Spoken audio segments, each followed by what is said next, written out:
เรียบร้อยทุกคนมาย่างมาแล้วเดี๋ยวก็ได้ยิงโลดทุกคนเด้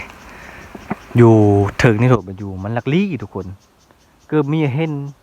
ใครแต่มันบินมันยังเห็นมัน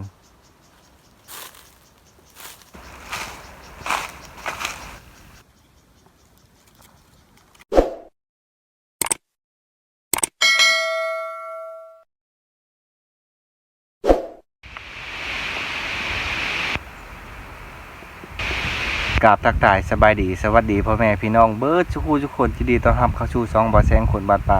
มื้อนี้กะอยู่เลาะเซอกับดักนูคือเก่าทุกคนถืออากาศมามื้อนี้อากาศเซอได้แล้วประมาณครึ่งหนึ่งทุกคนบัดนี้แหละเฮาอยู่เลาะโหยเลาะหายิงมือเลยทุกคนเลาะเซอกับดักมือเลยอากาศนูกะยังอีกประมาณครึ่งหนึ่งยังมืดไปเดี๋ยวเฮาไปเลาะป่านำกันทุกคนว่าเฮามาป่ามื้อนี้นะเขาเยอะมานหรือมีมานทุกคน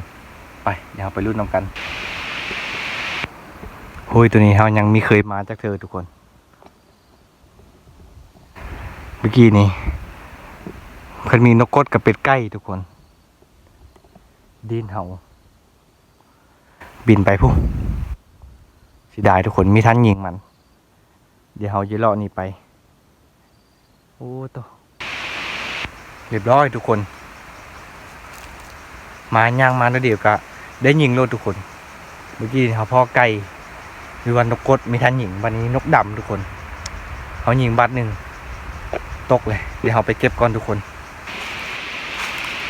เด็กอยู่ถึงนี่โถมันอยู่มันลักลี่ทุกคนเกือบมีเห็นใครแต่มันบินมันยังเห็นมัน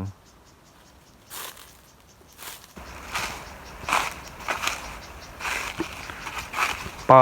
ตัวเติบอยู่ทุกคนเมืองหาง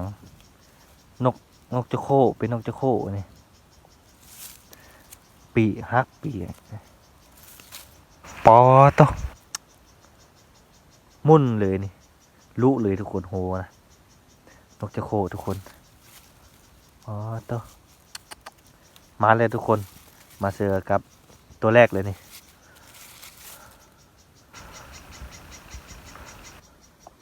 มาแล้วเดี๋ยวเราเก็บก่อนทุกคนมาแล้วทุกคนปลาตัวคือถ้าพูดนกอันนี้เขาได้หลายตัวเลยทุกคนนกอันนี้นะได้อยู่ประมาณ10 ตัวได้แหละแต่เขาเอ็ดปืนกระบอกนี้มาทุกคนนกอันนี้นะนกจะโขยประมาณ10 ตัวหรือ10 ปลายตัวนี้ได้แล้วทุกคน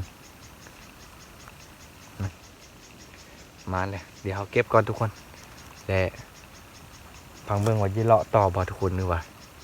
ทางมันหกเนี่ยทุกคนเดี๋ยวเขาย่างกลับขึ้นไปเลาะไปหาเจอกลับทุกคนไปเดี๋ยวเขาเก็บก่อน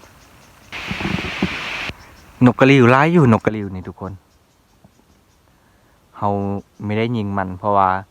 ลูกปืนเขาจะมืดเลยยังได้อีกประมาณ3 บาทหรือ4 บาทนี่ทุกคนและนกกระริวเลยไม่ยิงไปเลยมันน้อยแน่ไปเดี๋ยวเราไปเลาะต่อทุกคน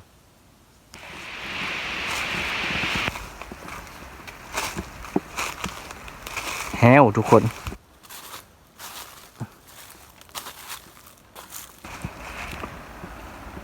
จะลองนั่นล้างหนึ่ง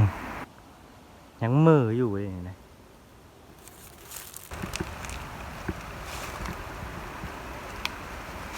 เขาซื้อ2 ล้างหนึ่งทุกคนล้างนี้บอสหนึ่งกับล้างหนึ่งไปเดี๋ยวเรารอขึ้นนี่ไปหาเสือกับดักนูทุกคนนี่เอากะเสือกับไปทีเรียบร้อยเลยทุกคนเจ้าของมันออกมาลงนาทุกคนอยู่ทางก็เป็นจะลองเขาเนี่ยขันจะลองอย่าว่าได้นูอยู่แทนอากับกันยังจากล้างยัง5 ล้างทุกคนตามโกยคือเก่าเดี๋ยวเรารอเสือไปนี่มันมืดเสียทุกคนเขาก็เสือกับมืดแล้วทุกคนมาเล่นกันอากับสาว เสาไปลางประมาณ21นี่เลยทุกคนเชื่อมันเลยเฮาเลาะยิงนกเมื่อกี้นี่ก็ได้ฮักก็ได้นกตัวเดียวทุกคนมันนี่ก็เฮาอยู่เลาะอ้อมมือทุกคนลมไม่รีเบิ่งโคตรลมเลยลมแห้งทุกคนเพราะว่าเฮาป่าหายิงนกช่วงนี้ก็มีได้ทุกคนเลยลมแห้งขละมีเห็นกระตูมันถือว่าคันลมมีแห้งนี้เฮายังคอยจอบเบิ่งนี้มาตีงนึงกับเฮายังฮู้จักแน่ทุกคนอันนี้ไม่ได้ฮู้จักเลยไม่จักเสียงลมไม่จักเสียงนกปนกันซ่าอยู่ไปเดี๋ยววันนี้ก็เดี๋ยวเฮาย่างอ้อมือก่อนทุกคนป๊อตัว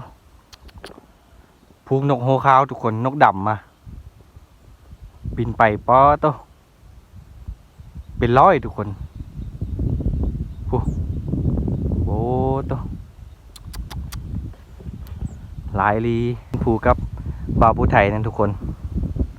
นี่ซึ่งมือชี้ตัวนี้มันเป็นมาเลยมันเป็นเฮลตกลงนี่ทุกคนปลายตะพุ่นเนี่ยไปอะลงลุ่มนี่ก็แม่นเลยทุกคนผู้ทูว่าเขาไปหากินจะไก่จังมีไก่ทุกคนแหนมจะไม่เห็นแหละน้ำหมอกลาย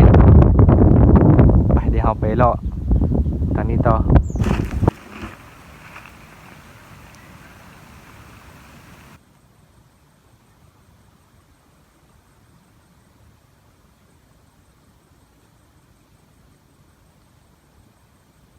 เอาเข้ามาก็เคยอยู่ฮอดบ้านแหละทุกคนเอาไปวินี่ก็ฮอดบ้านเลยอย่าเข้าไปไล่กันนี่ก็จะได้ยินเสียงเพลงเขาทุกคนย่านติดกระซิบเพลงนี่ได้ยินเสียงเพลงอยู่สำหรับคลิปนี้ก็ไม่ได้เปิดไล่ทุกคนการเข้าป่าก็ไม่แน่ไม่นอนทุกคนมันลมแห้งโพดนกก็ไม่ได้ทุกคนคือเห็นนั่นแหละได้นกตัวเดียวเดี๋ยวเราไปติดตามรับชมคลิปหน้าทุกคนว่าเขาจะไปยามอากับมืออื่นนี่หรือว่าเยอรมันหรือมีมานกะไปติดตามรับชมกันทุกคนไปสำหรับคนที่เข้ามาติดตามรับชมกะขอขอบคุณขอบเจอไลน์ทุกคนอยู่ดีมีแห่งเมื่อทุกคน